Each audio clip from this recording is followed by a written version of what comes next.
welcome to the show. I'm Jacquelene and you're on A1R, Psychic Radio and Moonstruck TV. I'm coming to you live from my office in Melbourne, the coffee capital, of Australia anyway.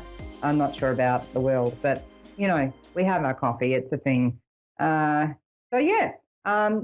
away, been busy. I've been hermiting back again. And today I'm going to be talking about the Wheel of Fortune in the tarot. Last time I was on, I was talking about the Hermit card. And so, you know, there's a lot going on with that card and with also, symbolism around 9 and around endings and around looking at, gestating new ideas. Not all ideas that have been gestating in the last couple of weeks around the world have been necessarily the best. That's for sure. It's kind of terrifying, actually. It's 2022, guys. So let's get on to today's discussion about the Wheel of Fortune, because we sort of talked about that 9 card last time. The Wheel of Fortune is an interesting energy where we're sort of dealing, with money, but we're also dealing with the highs and lows and talking about things like cycles. So if we look at sort of the Wheel of Fortune, we can kind of feel at certain points in the cycle, on top of the world, woo! And up there, some people can kind of get a bit, what my parents used to call high on the horse. Don't know if you've ever been on a horse, but if you're not paying attention, that thing's going to buck you off. Depending on the nature of the horse, of course. I mean, some horses just, I can't be bothered. I think I'll just, chew some grass and do whatever I like and slowly walk along with you on top of me, but I don't care. Horses can be like that, but some of them, they can you're not coming near me. High on the horse up here. When people are a bit arrogant or cocky, essentially that's what it's about. It's like, I can just do this. I can make that happen. It doesn't matter. And we can sort of, bid really high, but not actually have the funds to make the transaction. When you're looking at that Wheel of Fortune, I often see with clients when I'm looking at the Wheel of Fortune card with them, that all those lines in here, you can sort of see an energy of movement. And so with some people, I'll sort of see it as not moving at all. Other people, it's like that thing is like moving around like the rinse cycle of a washing machine right now. Might want to slow it down a bit. So that's where people may be just not really getting their ideas into a full-bodied sort of message, and they might be whirring around in the head with way too much. When we come to the bottom of the cycle, particularly economic cycle, we can sort of feel like, oh my God, this is the lowest I've ever been. Talk about anyone going through their Saturn return who maybe has a bit to deal with on that level and, hasn't quite got there yet. The great thing about the bottom of the cycle is that's as low as it can go, although with some people's behaviour, we can wonder about that, can't we?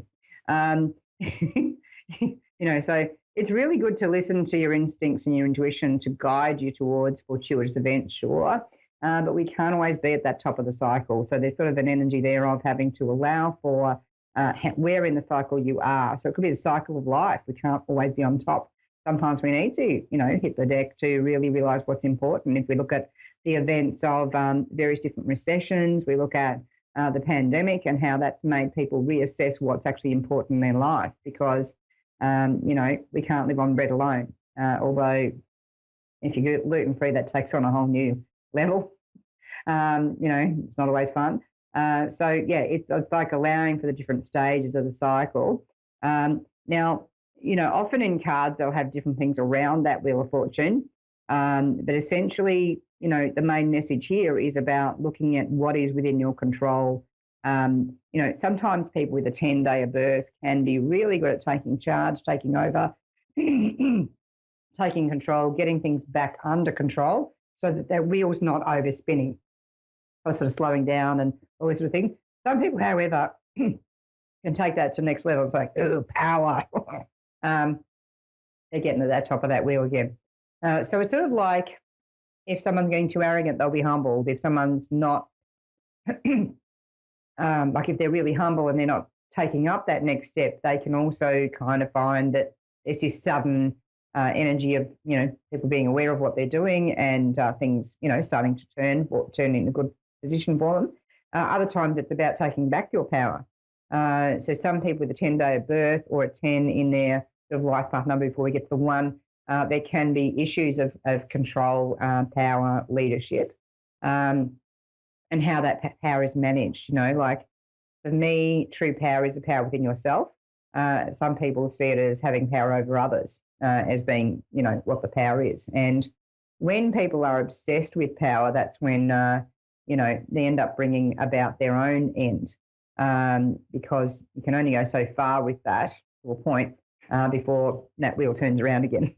Although some people defy that. If we look at some of these billionaires, it's sort of like, they're getting away with that for a long time, aren't they? Or how does someone so dumb end up so rich? It's probably because they're hiring maybe they've got that one talent of hiring really good people and being devious. It's probably another part of it. Not all billionaires. So when we look at, that Wheel of Fortune and what's happening for you, and that card turning up in a spread, obviously we're looking at something changing here, something getting a lot better. All fortunes literally changing. Sometimes we sort of read upright cards and reverse cards. So, when you're looking at a reverse card of this, it's sort of like, uh-oh. But then if someone's been dealing improperly with money with you, it could be that, that whole pattern's reversing now, but usually you're going to read that as an upright if that's the case. But yeah, that's how I would look at that card and that energy, and how how do you transact? Like is the exchange fair and equal? Is someone being far too caught up in the money of something? Like, is it all dollars and cents for them and no emotion?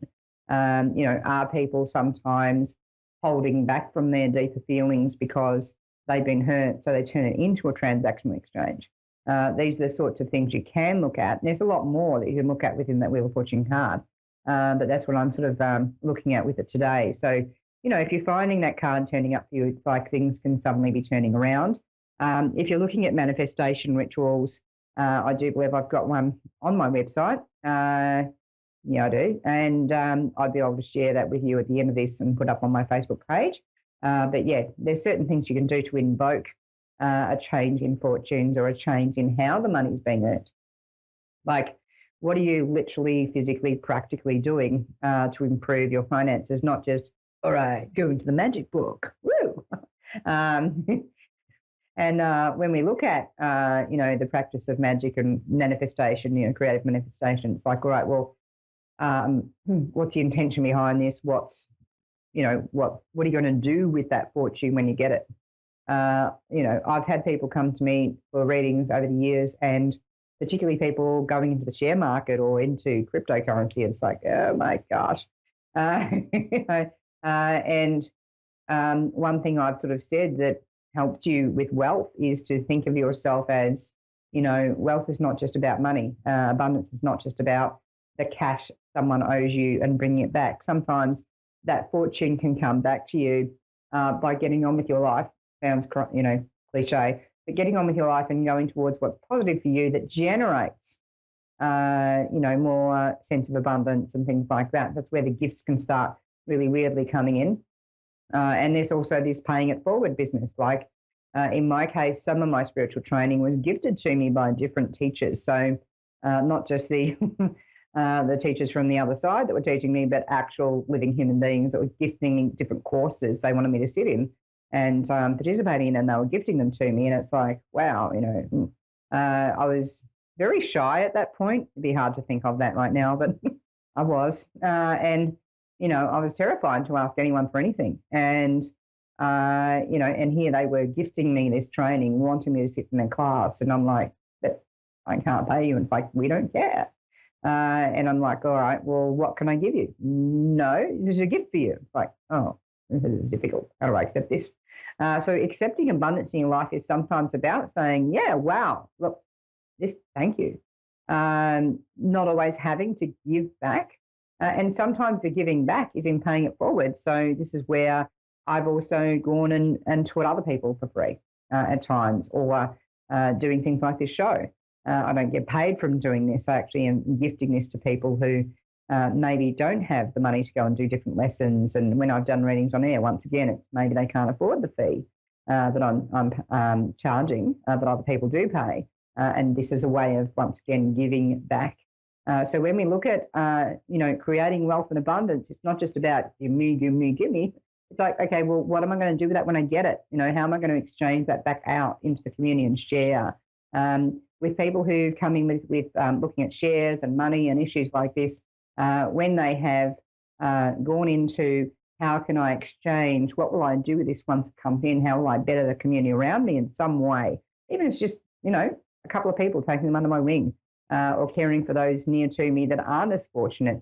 When you do that, the cycle keeps moving. That transfer of energy keeps churning around, and you can be far more abundant that way. And that's why sometimes people who are kindest, they can have some rough times, but there can also be these moments of generosity that come their way too. So these are things to think about with the Wheel of Fortune and with life. I'll be back next time on A1R Psychic Radio and Instruct TV. In the meantime, there's going to be more shows this afternoon, evening and morning, depending on where you are in the world. And I'll catch you next time. Lots of love to you all. Bye-bye.